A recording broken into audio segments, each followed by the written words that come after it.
we are going to go through an at-home strength circuit with things that are found inside your guys' houses, at least hopefully, or you can find a place where you can get really mimic this situation. Down here again in my dungeon of a workout basement. So the goal here is to maintain the strength that we had built to going into quarantine. Maintain that strength, keep our muscles used to movements that we're going to work on again when we're in the weight room and back on the football field. And also get some cardio work in while testing a variety of movements. So the goal here is it is a circuit. And if we want to go CrossFit on it, it's an AMRAP. As many reps as possible, all right? So I want you guys to use 30-second intervals, okay? Set up a clock, use your phone, use a watch, clock on the wall. If you seriously can't time yourself, do 20 reps of everything, okay? So the goal here is no breaks through one circuit. Then you take a 1 minute to a minute and a half break. And then you do the circuit again, okay? And this circuit is going to consist of a few different exercises. I'm going to list them, and then I'm going to demonstrate them, and they will be listed in the description. So you can start with any one of them, and this is just going to be one. I'll have other circuits to do that are going to have different motions, different types of games in them. So this one is going to consist of dips with kitchen chairs, back one arm rows like you would do with a dumbbell. It's going to consist of shoulder front raise and side lateral raise. It'll consist of push-ups, incline and decline push-ups, and a plank. Okay? So let's roll into exercise 1. Okay, so after you've gathered the things you might need, which I'll go through as we do this, we're going to come over here. Get your dip station set up, which as you can see is just 2 kitchen chairs, all right? Get your clock set at 0, hit start, come over here, get in a dip position. So we want our hands, we don't want to be way out here, so we're putting stress on our shoulders, unnecessary stress. Keep your elbows in underneath yourself, just like when we do our push-ups, tight into the body, okay? We're going to go legs straight out. We're going to drop ourselves as far as we can, down and up, down and up. The goal is to keep, don't let your elbows flare out, guys, okay? The goal is to keep them squeezed, just like on a skull crusher or any tricep movement, okay? So don't let them get out here. Keep them in under here. Boom, now we're working our tris. If it gets harder towards the end of the 30 seconds, bring your feet in underneath yourself slowly, okay? Get into here, it's easier, all right? Might turn into you a little bit of legs, but as long as you're working that entirety of the 30 seconds, we're getting something out of it, okay? That's only if your form starts to go. Bring those feet up. Keep the elbows in. 30-second timer goes. We move on to our back one-arm rows. You're going to do each arm for 30 seconds. So I have a variety of options here. One, if you have dumbbells, use them. Rep them out. I got a set of 40s I've been using.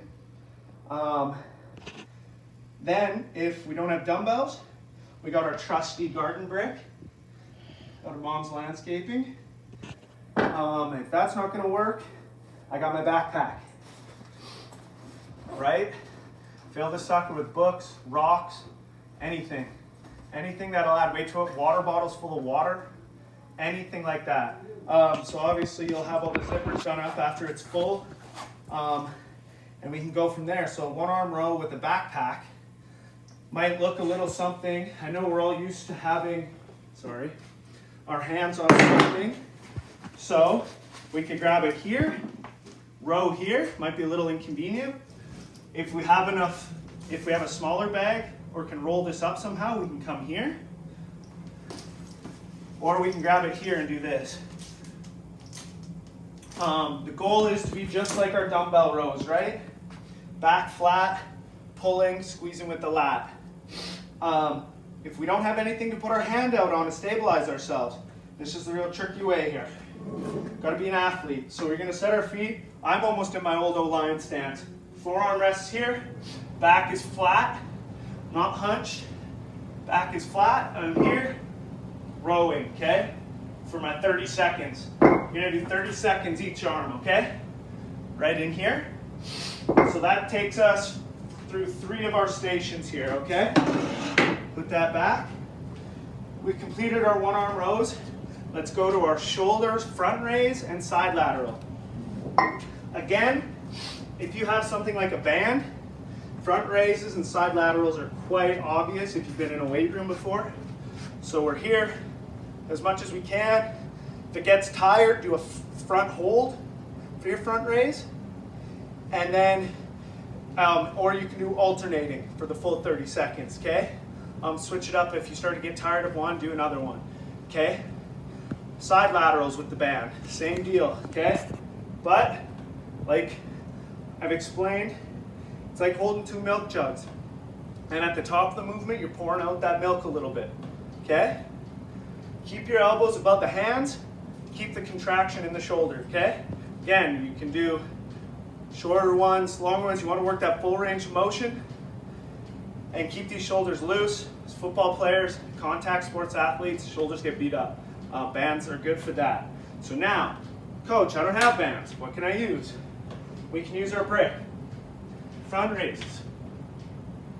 You can do 1-arm side raises with them, okay? It's a little heavy.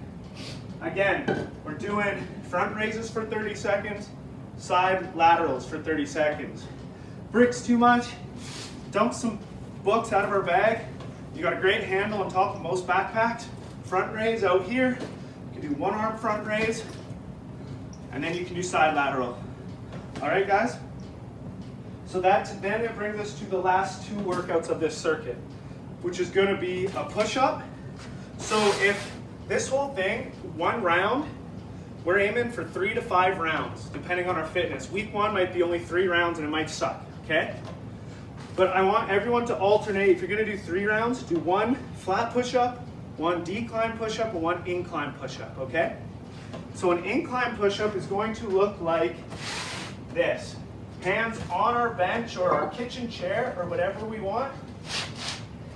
And we're hands on it, pushing up, okay? Decline push-up is feet on the bench all the way to the ground, okay?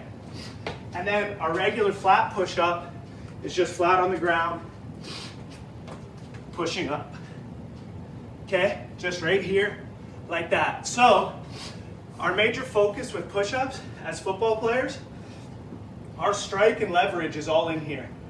If you're punching out here, A, you're gonna get hurt. B, you're gonna lose a lot. Open up your target zone, everything else. If you're blocking from a running back position, wide out position, O-line position, if you're playing on defense with your hands way outside you, good luck. A good O-lineman, a good offensive player is gonna lock you up. You're gonna have a long day. So that brings us back to the off season, how we're training. If we're benching, we don't bench out here like a bodybuilder. We're in here like a power lifter, like a strength athlete, or a strength athlete, I should say, an athlete. Pushing here because we're all tricep as football players. We're striking, we're not pulling often. So with our push-ups, we don't want to be out here perpendicular to the body. We want to be down here at an inside angle. Elbows are tucked in, hands are inside just like we're striking, okay? I go my hands about the width of my body, right down in here, point it out a little bit. I'm flat, like I'm doing a flat plank, and then we're down and up. And it's nothing. And we're gonna get strong in there. If we can manage our own body weight, it's gonna help a lot when we're back in the weight room. So we do our variety of push-ups, pick 1 to do for 30 seconds, nail out as many as we can. The last one, how you know you're on the last exercise of the circuit, is a plank. Now we'll start with an incline plank with something like this. It's a bit easier, forearms on it, flat back, pelvis sucked in. We're balling for 30 seconds. If you don't have something good to put your arms on, go flat on the ground, okay? So we've gone through that. Each exercise is done for 30 seconds. We're doing 3 to 5 rounds depending on our fitness. It's gotta be balls to the wall. If you're working out alone, only you know how hard you're pushing yourself, fellas. Guys who cheat themselves come September are gonna be asking for playing time. Guys who don't, you're gonna see the field a lot more. But that is a good home workout circuit for 1 day a week. Should be getting 3 of these in and then trying to be active the other 2. We'll get some cone drills going and more core work. But good luck, guys.